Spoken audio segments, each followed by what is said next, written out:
My name is Lucy Lynn. I am a marketing professional and I work in the technology space. Technology space I work in, a lot of it is emerging tech. So I work in AI, blockchain, IoT, etc.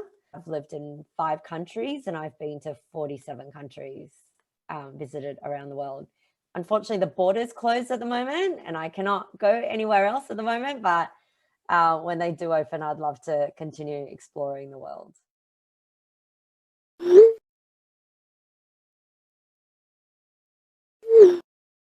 But yeah, my name's Jasmine. Thank you for giving up some of your time to come have a chat with me. Yes, of course. Very nice to meet you, Jasmine. Let's just get right into it. Let's start off with our first question. What did you want to do when you were growing up? I actually thought about being a marine biologist at one point when I was quite young, because I quite enjoyed going to the aquariums and seeing a lot of sea animals. But unfortunately, I'm not the strongest swimmer, so I think that was out of the question.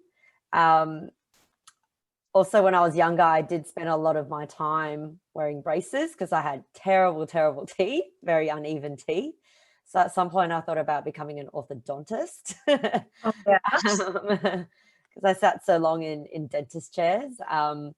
But I decided against that as well because my grasp of physics is not the best, or chemistry. So I just think that was not an option for me either. Yeah, but those two are 2 professions I did think about when I was growing up. Interesting. The jump between marine biologist and being an orthodontist? Orthodontist. Yeah. Also, I did not know that you needed physics. Chemistry I get, but physics for... Well, I don't know. I didn't really look into it that much, but I knew it was a high level amount of science and yeah, and definitely chemistry, I'm not the best, yeah, to be honest, like science is not my best subject. So to be an orthodontist, you have to have really good grasp of science. And I just didn't think my science was strong enough. And you have to go with what your strengths are. So Absolutely. Yeah.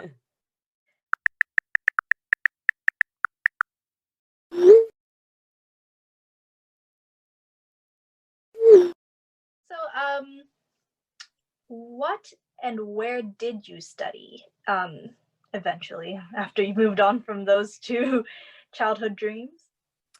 I guess like my strongest subjects were history, and I did economics as well. But I ended up doing a communications degree at UTS, and yeah, and that was a degree I decided to go down. I eventually also did my Masters of Commerce at uni as well, majoring in marketing and strategic management. So there were the subjects that I did. My sub-major in my communications degree was information. So I also did some IT type of subjects. I did programming. I did, I did networking fundamentals as well, which I did enjoy actually. At some point I was like, oh, maybe I need to switch over and become a network architect. But yes, come to the dark side. But yeah, no, I finished my communications degree. Yeah. And did you enjoy your uni experience? Was there any difference between your bachelor's and your master's degree in terms of fun, intensity of studying, perhaps? Yeah, my undergrad was lots and lots of fun, I have to say. I went to university to socialize. Yeah, UTS. UTS was great fun when I was going in, and not showing my age, but I was there from 2000, and that was a great days at UTS. Like they had Thursday night parties, they had free movies 3 times a week. Yeah, I had a lot of fun, a lot of great fun, and yeah, and and I met some really great friends, lifetime friends. And yeah, I think I'd socialized more than I studied, to be honest. But I just thought, well, that's what universities are for, right? Not for learning. And I got through it.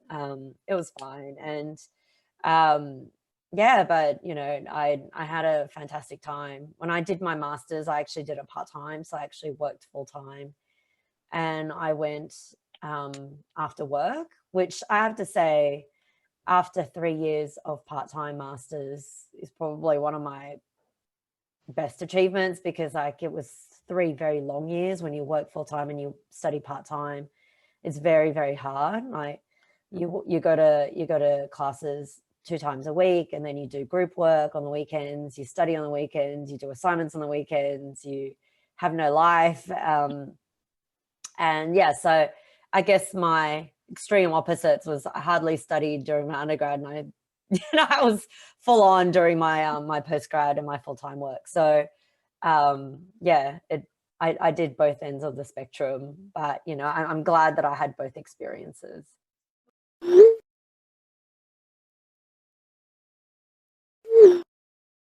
I went overseas straight away. Like after I finished my degree at UTS, I went to Japan. Oh. And yeah, and I actually taught English in Japan. And so that was my like immediate next step. And then after that, I went to the UK and I worked in a law firm in the UK. Then using my, you know, both using my communications degree. But yeah, but like, you know, different avenues of getting where I am. So yeah, and I had a great time, and I wouldn't change anything that I've done so far. So Traveling was a very large part of your experience, and I feel like just going off the few bits that you've told me already, it's really shaped who you are now. How did you come about that opportunity of, as soon as you finished your bachelor's degree, to go to a super cool country like Japan? Having been myself, I thought it was like amazing. I wish I could have stayed there longer. But yeah, how did you get to opportunities like Japan and the UK? so Japan, I was lucky. I went to a careers session at UTS as I was almost about to graduate, and you know, I was there and I saw all these other companies, you know, the usual graduate positions, such as your, you know, your KPMGs and your Macquarie Banks and your, you know, McKinsey's, etc. And I thought about applying for those, but to be honest, they also didn't really want communication graduates. And I didn't have a business degree, like, you know, and I didn't have perhaps, you know, an engineering degree. And, you know, they didn't know what to do with kind of like communications, I have to say, is essential. Like it's a basis of business. Like if you can't communicate, you can't build relationships. And it is incredibly important. I think people underestimate this. And I think it's a sad factor in business right now, but it's incredibly important. And so for businesses, and especially grad recruiters, to say, oh, you know, we don't value communications, I think that is something that's an oversight in the almost 20 years that I've worked in corporate, well, and 20 years I've worked around the world globally now. And so I still think it's an oversight. Besides defending my undergraduate degree, which I had fantastic fun with, the only great thing that I actually came out of that was I did see a recruiter, well, not a recruiter, it was a company that said, look, come teach English in Japan. And I think that was the only flyer that I took home that day. And there was like hundreds and hundreds of graduate recruiters, and I took home that flyer. And I went home and I investigated, because I had no idea that this existed. And I was super excited. Like after doing research, like internet was just still coming around when I was graduating. And and yeah, and it got me really excited, because I had no idea you can do something like that. You know, growing up in Sydney and going, oh, actually, I can actually go overseas and, you know, have a degree and do so. And so that's what I did. And in 2003, I moved to Japan, and I actually had to get the job here. So I did all my recruitment here, and like group interviews. Well, I had to pass many stages because obviously, you know, you'd have to pass many stages to get to that position. And but I did, and then, you know, then I got sent over to Japan in 2003, and you know, with a job, which was miraculous, in an apartment. So best deal ever. yeah, no, it was great. And I spent 2 years in Japan. I lived a year in Niigata and a year in Tokyo, and I had the greatest time. Like, you know, I as a very young person, who, you know, I was actually born overseas. I was born in Taiwan, but I grew up in Sydney, and living in Japan, like, you know, and I've always been a bit of a global citizen. I just thought that was an amazing experience. And yeah, but I knew that I wasn't going to teach forever. I did 2 years. And I taught at all levels, from children to adults. I had a fantastic experience, fantastic time. And then after that, I had lots of friends that were in the UK, because I guess, like, for Australians, next obvious steps is usually Europe, and, you know, especially the UK. And I thought, well, you know, I spent 2 years in Japan, and I had lots of friends in the UK who did that jump. So I went over and I joined them afterwards. So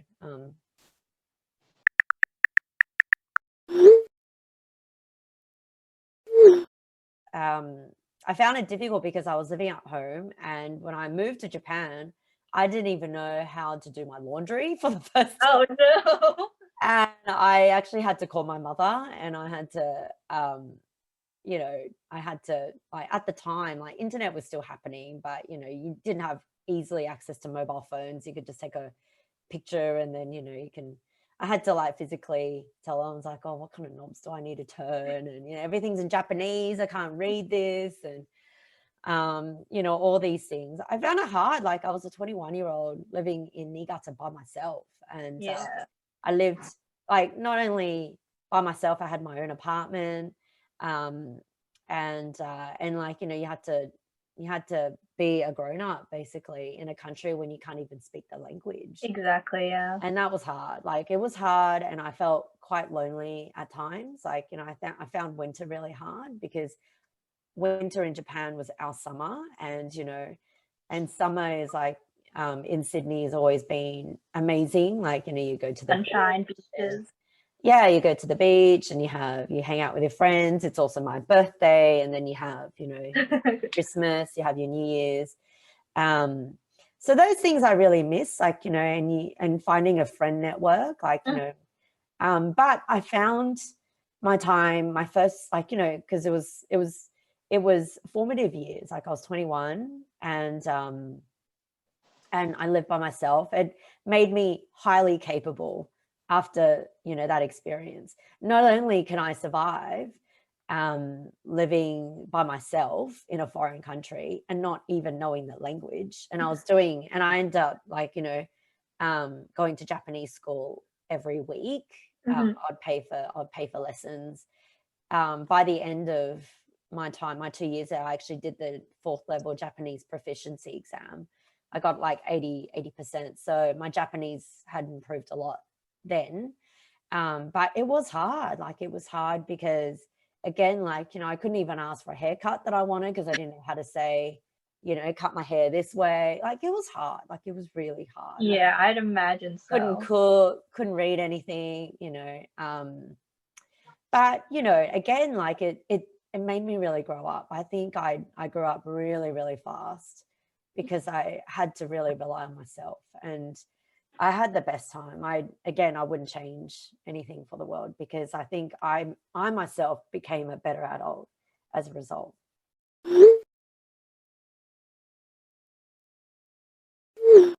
Did you do any work experience, paid or unpaid? I did. So in year 10, we had to do work experience, and I think in year 12 as well. I have to say, like, I I found work experience to be a little bit boring. I got to shadow, I went to a law firm for one of my work experiences. And so he was a litigation lawyer, and because I thought, oh, maybe at some point, maybe, like, you know, I think I was going to be a marine biologist or orthodontist or maybe a lawyer. They were probably my three choices. And yes.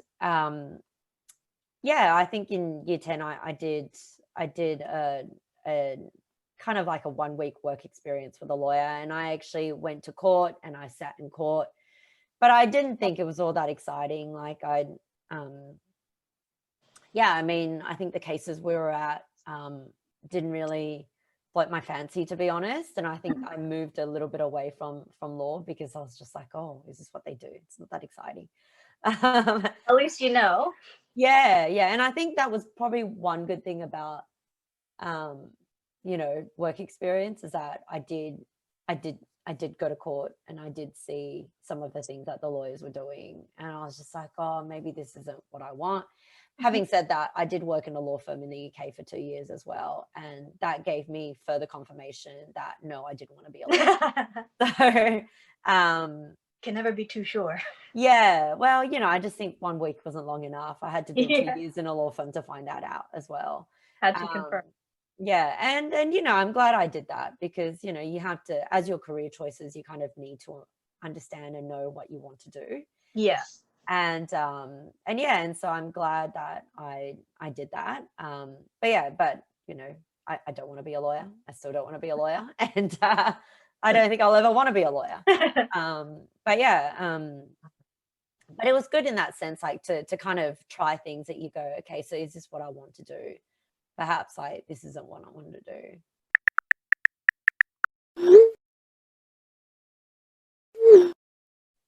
So I'm in marketing, and I was lucky, I think, like when I came back from the UK. So when I was in the UK, I was doing a project management role, and project management is quite transferable. So and just being organized as project management. And then I got recruited in to AMP in the new product development team. Oh, that's cool. Yeah, and so we were building new products from scratch, and the boss at the time, I think he probably resonated with me because, well, of like, you know, he had a daughter called Lucy. He was a lawyer in the UK.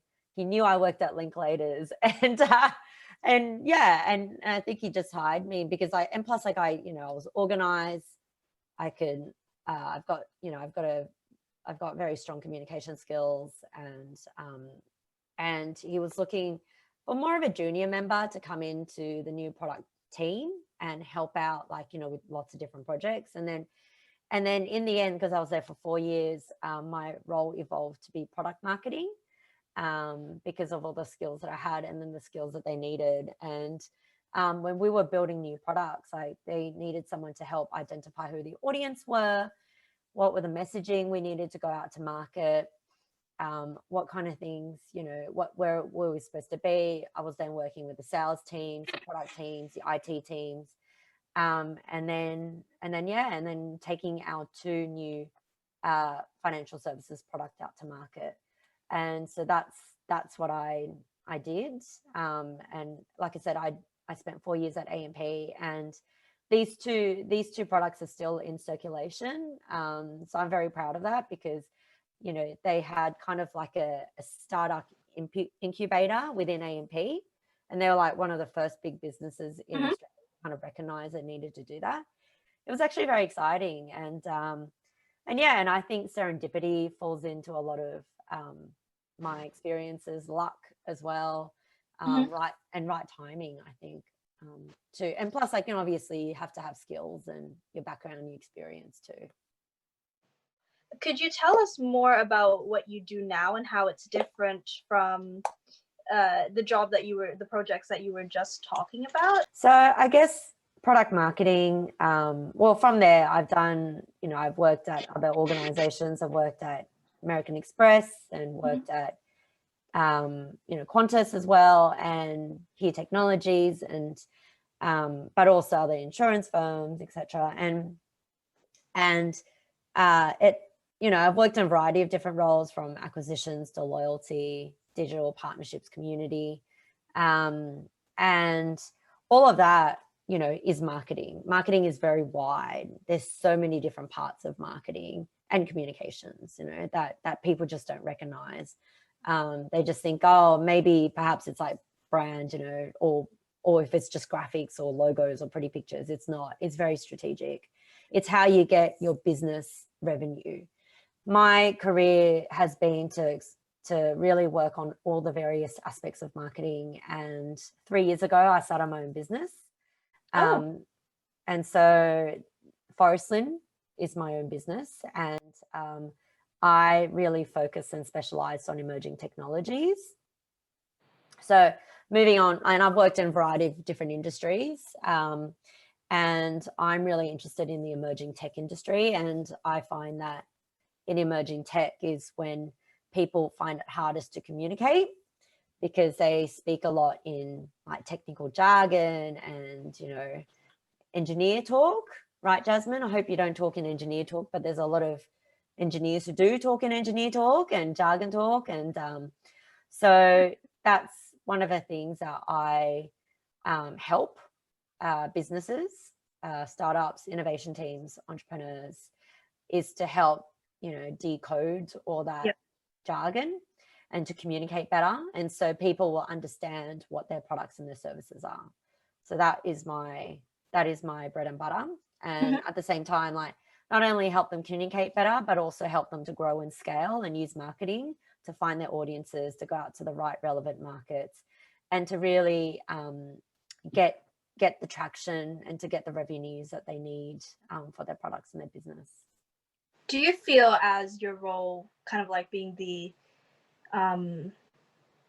translator, as you said, the decoder between the very heavily technical developers and, upstarters and to the consumer, how familiar do you have to be with the technical aspect in order to really translate the message that your clients want to send to their customers? Yeah. And so because I'm a translator, I'd say that I understand, I'm not an engineer, but, I do understand technical, and it's really important to need to know that as well, is because, how else are you going to translate if you don't know how to do that?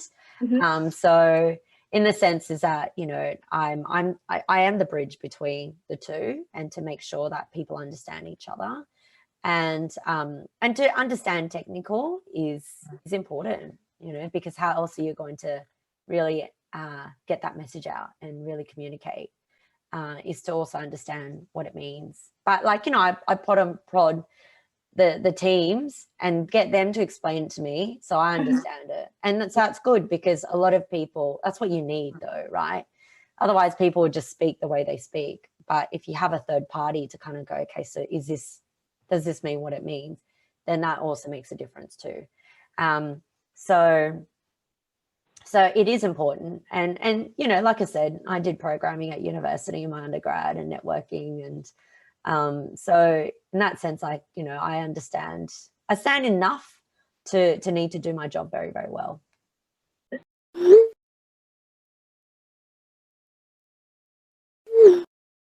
What is the most difficult aspects of what you do now, and what is the most rewarding? Well, I think one of the most difficult is to really communicate and say, look, you need to bring market in earlier. Because again, I do see a lot of companies, they just come in when the product's already built. And, how much of it can you really influence? Like when your product's not really there, it's hard to, unless they're willing to really change a lot. Yes. Have you had to reject clients because of that issue? For sure. Because if I don't believe that this is going to work, I'm not going to help market it, because I've got a reputation I want to uphold, right? So, so I think about that all the time. So I only want to promote and be connected to worthy projects that I think is going to be successful. So, so that's definitely one of the things that I think is a challenge is that I think a lot of startups, entrepreneurs, and also innovation teams, they just don't think about marketing early enough. And that is something I think is a real shame. But I hope a lot more people think about that in a different lens. So. Sorry, and what was the most rewarding aspect of your role? Most rewarding aspect. I think, well, I have my own business, and so picking and choosing who I want to work with is quite rewarding. In that sense, is like, you know, I want to work with good people. I want to work with nice people, and I want to choose with, you know, who I do want to work with. So yeah, I do think that's fairly rewarding. And to say that I've built my own business by myself, and you know, it's not easy. It's definitely not easy. I imagine not. Yeah. But you know, I don't do things easy. I don't think, you know, I wouldn't leave Sydney when I was 21 and go live in Japan when I don't even understand the language, or you know, have any friends if I found that super easy. You know, I'd just get a job at EY or something if that was the case. So yeah, I don't do things easy, but I think that's the type of person I am.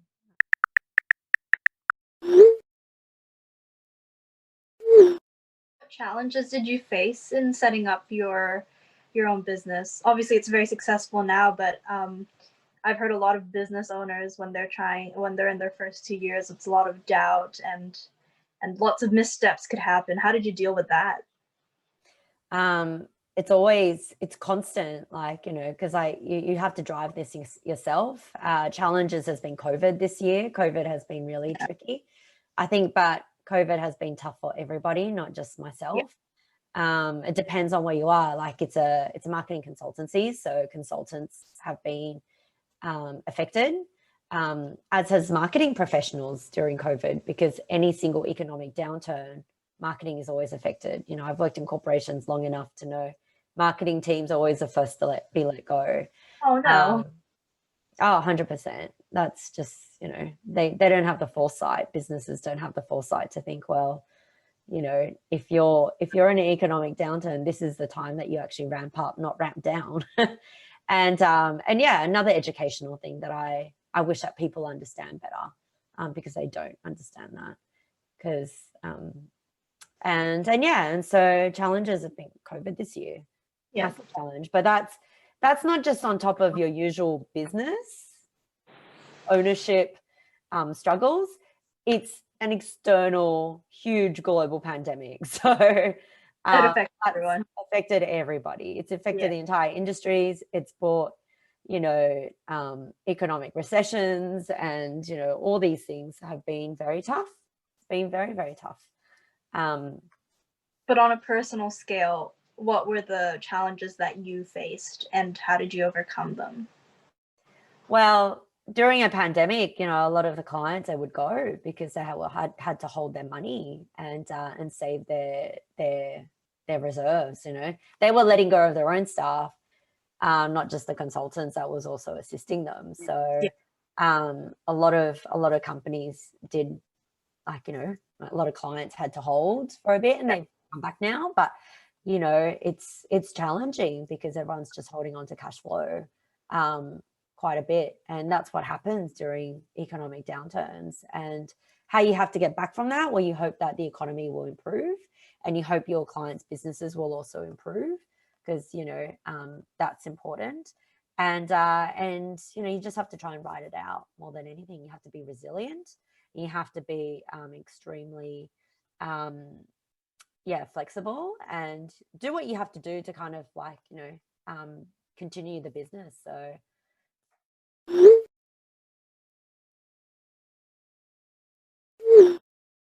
why does emerging tech appeal to you so much? Was it just because of your unique experience of like programming and network when you were learning? Does it come back to that, or is it something else? I'm like I said, you know, I think my first love of emerging tech actually came from my time living in Japan. When I was living there, robots was everywhere in 2000. And, you know, I just saw robots in so much of society already there. And I think, you know, that gave me a love of emerging tech and how much I enjoy it. And since then, I just find technology to be an evolution of life, of my professional life, and how new technologies will drive society forward. And for me, that's really exciting.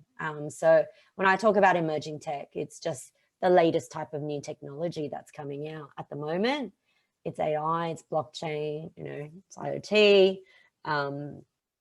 it's smart cities, it's drones, it's, you know, all these things. That's exciting because they're just new technologies. 20 years ago, it was the internet. It was, you know, mobile. It was, you know, all these things. So when I talk about emerging tech, it's new technologies, basically. And I'm excited by new technologies because I do believe it brings society forward, and it makes our life more convenient and easier.